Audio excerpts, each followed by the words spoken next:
Salut à tous et bienvenue sur Stream Factory, c'est l'heure de votre review de Captain Tsubasa, épisode 6, coup d'envoi entre Nankatsu et Shutetsu. Alors comme d'habitude, vous connaissez les bails, je vais spoiler comme un petit arbat, donc si vous n'avez pas vu l'épisode, allez vite le voir et revenez vite voir notre review. Je vous laisse 2 secondes. Je considère que vous êtes partis et revenus, donc voici notre review. Alors aujourd'hui, épisode 6, coup d'envoi des interclubs Nankatsu contre Shutetsu. Les deux écoles de la ville vont s'affronter dans toutes les disciplines sportives possibles et imaginables. Aussi bien du volleyball, que du tennis, que du rugby, que du kendo et le football.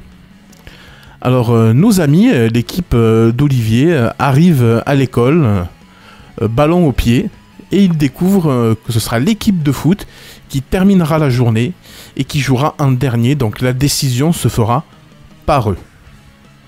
Dans ces entrefaites, on voit Ben Baker qui arrive dans sa nouvelle maison avec son papa. Il fait un petit peu le tour du propriétaire. Il ouvre la fenêtre, il a une jolie vue, il est content. Son père lui dit « Allez, on y va, qu'on a plein de choses à faire. » Il va essayer de repérer un petit peu, car je vous rappelle, le papa est peintre. Donc il va essayer de repérer un petit peu des jolies choses à peindre. Et Ben va aussi essayer d'aller s'inscrire à l'école. À l'école de Nankatsu, évidemment, puisque c'est là qu'il va jouer. Ensuite, on voit Roberto Cedinho allongé sur les gradins. Il attend que les interclubs footballistiques commencent. Il y a la maman d'Olivier qui vient lui parler. Et voilà, ils échangent. Roberto dit qu'il est vraiment super fier d'Olivier.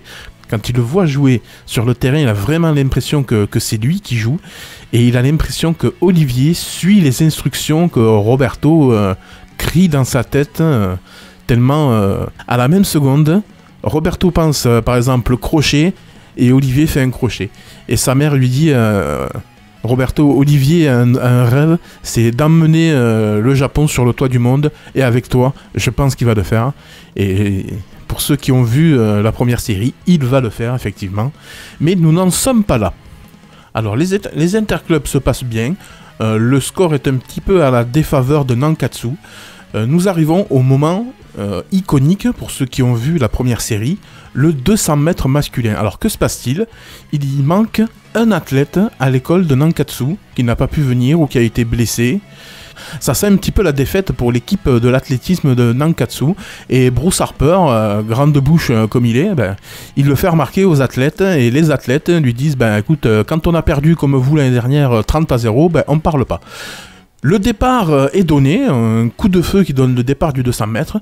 Et là, le petit personnage que j'aime bien, dont je ne me rappelle jamais le nom en français, qui s'appelle Manabu en japonais, interpelle Bruce Harper qui allait un petit peu se friter avec les athlètes pour défendre l'honneur de son équipe de foot. Et bien Manabu dit Bruce, regarde !» Bruce tourne la tête et il voit Olivier prendre le départ de la course d'athlétisme avec son ballon au pied.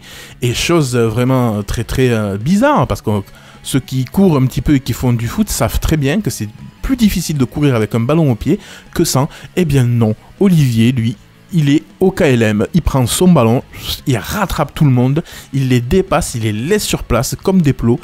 Il va remporter la victoire d'une façon déconcertante devant les yeux ébahis de la foule qui se demande mais qui est ce jeune garçon avec son ballon? Il l'appelle le dribbleur mystère même. Il y a un petit speaker sur le terrain qui dit le dribbleur mystère va arriver, les autres athlètes sont exténués mais lui il continue à accélérer. Et ça fait un petit émoi dans le public qui commence à trouver un intérêt à ce jeune homme qui court avec son ballon, le tout sous les encouragements de son équipe et de Bruce Harper qui lui lance des Yare Tsubasa, qui veut dire en japonais allez Tsubasa, vas-y. Et il décroche la victoire et ça ramène les deux écoles à égalité. Et donc c'est sur le match de foot que tout va se jouer. Les footeux ont un petit peu la pression et c'est normal. C'est eux qui vont décider du destin de l'équipe de Nankatsu contre Shutetsu. C'est eux qui vont décider de la victoire ou de la défaite de leur école. Sur ces entrefaites, on retrouve Ben Baker et son père qui dessine, qui prend un petit peu des compositions et qui dit à son fils « Vas-y fils, ne t'inquiète pas, tu peux aller t'inscrire à l'école, moi j'ai tout ce qu'il me faut. » Alors, bien évidemment, Ben n'est pas au courant des interclubs, donc il se rend à l'école de Nankatsu, où il trouve un vigile, oui, un vigile, quelqu'un qui lui dit « Ah mais non, mais tout le monde est parti à Shutetsu, donc il faut que tu y ailles, le directeur n'est pas là, il est à Shutetsu. » Donc ce qui l'étonne, mais bon, il y va, il retrouve, devant le stade de Shutetsu, il retrouve Patty qui lui dit « Waouh, mais tu dribbles comme Olivier, allez, il faut que tu viennes avec moi, on va supporter l'équipe, c'est maintenant, ça va commencer, suis-moi. » Et il la suit vraiment sans se faire prier, le gars tranquille, il rencontre une fille il y a 2 secondes et lui dit « Suis-moi », eh ben il le suit, il la suit sans problème, il n'y a pas de souci. Et c'est là qu'on rentre pour la première fois dans les vestiaires, qu'on voit les joueurs de Nankatsu, hein, de la Newpie, comme on dit en français, se changer, échanger les uns avec les autres. Bruce tient un vibrant discours à Olivier, lui dire merci, j'ai jamais autant vibré pour le ballon depuis que tu es là, et c'est vraiment super. Et c'est sur ces entrefaites que l'équipe rentre sur le terrain. Et ils sont un petit peu paralysés, non seulement par l'enjeu, mais aussi par le nombre de spectateurs venus les voir jouer. Ils ont un petit peu les jambes qui tremblent, et on les comprend. Olivier cherche du regard son adversaire Wakabayashi, Thomas Price en français, et il voit qu'il n'est pas là. Personne ne sait où il se trouve. C'est la grande panique. Et Olivier est un petit peu déçu, et on le comprend, de ne pas pouvoir mettre un point final au défi qui le lie avec Thomas Price. Roberto motive ses troupes, motive son équipe, il leur fait les dernières recommandations, et il dit à Olivier: on fait comme on a dit, on joue le plan qu'on a décidé. Alors ce plan, nous ne l'avons pas vu, nous allons le découvrir. Et ce plan, c'est tout simplement de faire jouer Olivier derrière, en défense centrale. Il y a aussi une petite animation sympatoche, comme la dernière fois, comme FIFA, avec les cartes qui expliquent les joueurs, la position des joueurs, le numéro. Je vous mettrai quelques photos, ne vous inquiétez pas. Et juste quelques secondes avant que le match ne commence, qui arrive? Wakabayashi. Thomas Price arrive au KLM, décontracté le gars, il saute des tribunes jusqu'en bas de la pelouse, lance des petites piques à Bruce Harper qui lui, bien évidemment, s'énerve tout de suite, et il regarde Tsubasa, il regarde Olivier, il dit « J'espère que tu es prêt parce que ça va commencer, rappelle-toi, un seul but et ton défi est relevé ».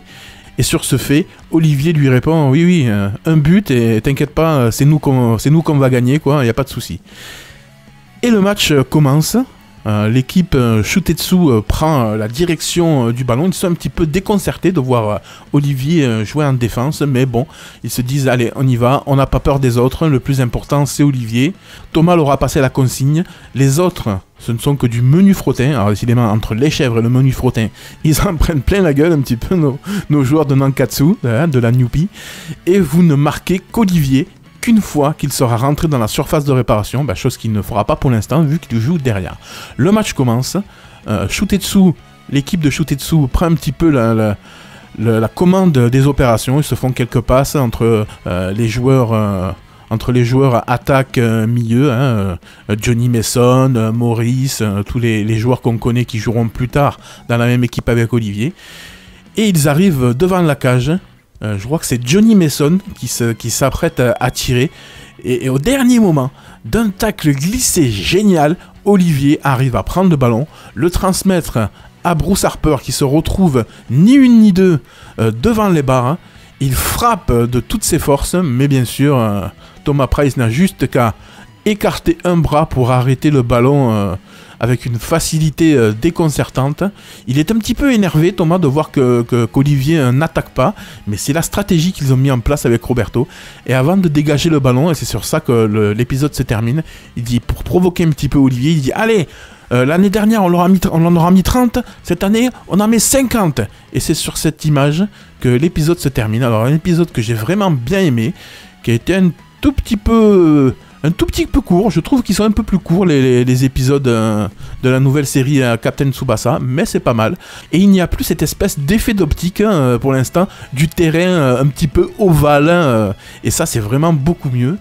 Alors pour la note d'aujourd'hui, je lui mettrai 8,6. Très bon design, très bon chara-design, très bonne animation, mais toujours pas mes putains de musique iconique que je vous les trouverai un jour et je vous les passerai et vous direz ah oui, ça c'est vrai, c'était la bonne époque. Et c'est ainsi que la vidéo se termine, n'hésitez pas à la liker, la partager et la commenter, c'est comme ça que ça nous fait connaître la chaîne. Sur ce, moi je vous laisse, à la semaine prochaine, bye bye.